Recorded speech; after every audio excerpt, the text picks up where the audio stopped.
So last week we talked about the types of reasoning and we talked specifically about inductive reasoning.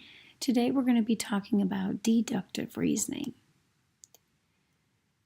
So if you remember, when we talked about inductive reasoning, we talked about that was the process of formulating a conjecture or a conclusion from examples or patterns. And we talked about how it was based on your observations or past experiences. So as a result, there's a little bit of a problem with that, okay? Because it moves from something that you specifically have seen. So let me fill that in. To a general rule. So if you have seen birds that fly your whole life and you've never, ever seen a bird that hasn't flown, you might say all birds fly. And that would be a conjecture that you can make, but that does not lead, which is what we know about all inductive reasoning, it does not always lead to a valid conclusion. All birds fly would be based upon your experience if you had never seen a penguin or an ostrich. So that leads us to a faulty conclusion.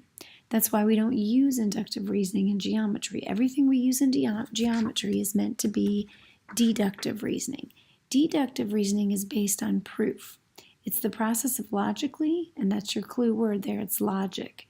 Proving a statement is true by arguing from the given statements to a conclusion. So you have to provide proof along the way.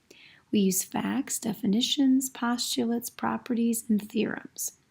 So when we do deductive reasoning, or when we use deductive reasoning, we move from the general to the specific.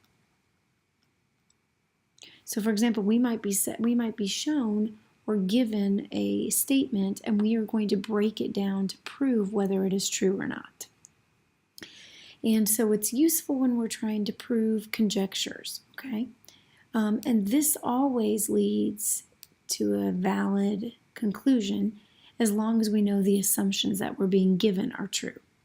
So these are the two types of reasoning, and we are going to focus today on deductive reasoning. So in the next video, we will talk about two laws of deductive reasoning and how we use them in geometry.